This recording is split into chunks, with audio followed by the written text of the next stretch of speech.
முதலமைச்சரை விமர்சிப்பது ஒரு போக்காவே வச்சுக்கிட்டு இருக்காங்க.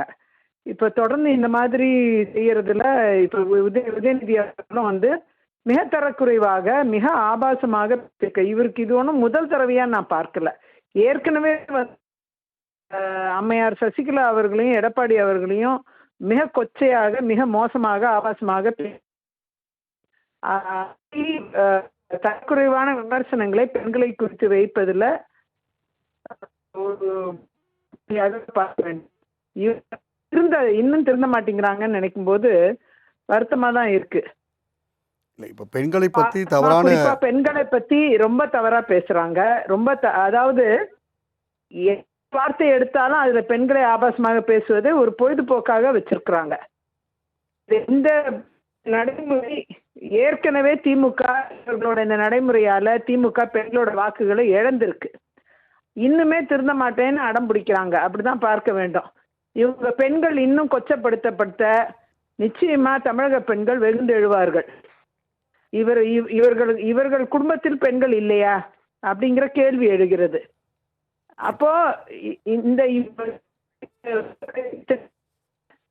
மிக மோசமாக விமர்சிப்பது, விமர்சனம் செய்யறாங்கன்னு எடுத்தாலே அது பெண்களை அடித்து விமர்சனம் செய்த மட்டும்.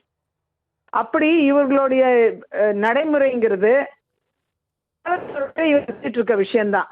இதே மாதிரி பொன்முடி அவர்கள் மிக தரக்குறைவாக குறித்து பட்டய நாமமான அவர் பேசினதை நம்ம மறக்கவே முடியாது. அவ்வளோ அதிகமா பேசியிருக்காரு. அதிமுக ஆட்சினால அவர் மேல நடவடிக்கை எடுக்காம அவரை கைது பண்ணாம விட்டுட்டாங்க. அதே இன்னைக்கு அவர் பேசியிருந்தாருன்னா நிச்சயமா கைதாயிருப்பாரு. இதுதான் இன்னைக்கு தலைவர் விஜய் அவர்களுடைய ஆட்சியில நிச்சயமா பெண்களுக்கு உண்டான மரியாதை கிடைக்கணும்.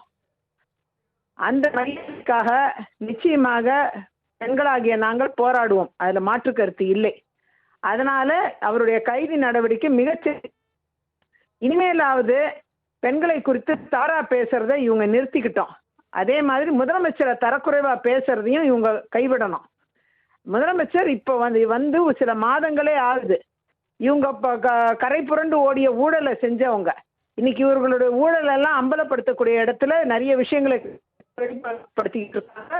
இந்த ஊழலை முற்றிலுமா அரசு துறையிலிருந்து ஒழிக்கக்கூடிய ஒரு நடவடிக்கையை செஞ்சுக்கிட்டு இருக்காங்க. அதெல்லாம் ஆவேசப்பட்டு இவங்க வந்து பெண்களை குறிப்பிட்டு பேசுறதுங்கிறது இவங்க தொடர்ந்து இதை செஞ்சுக்கிட்டு இருக்காங்க. இதை வந்து சரியான பார்வையில் எடுத்து இவர்களுக்கு தண்டனை வழங்கணும். அப்பதான் வந்து இவங்க வந்து தரக்குறைவா பேசுறதை நிறுத்துவாங்க. இந்த ஆபாசமான வார்த்தைகளை பேசி பெண்களாகிய பெண் சமுதாயத்தின் முன்பு கரும்புள்ளிகளாக பார்க்கப்படுகிறார்கள். திமுக இனிமே பெண்கள் ஓட்டு ஒண்ணு கூட கிடைக்காதுங்க. இதான் நடக்க போகுது. ஆகையால்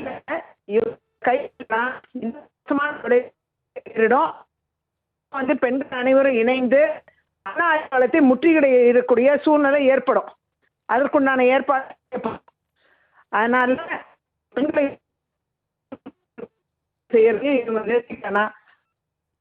கையில தாவேகா கட்சி மற்றும் தாவேகா கட்சியின் மகளிர் அணி ஈடுபடும் என்பதில் இருவேறு கருத்து இல்லை.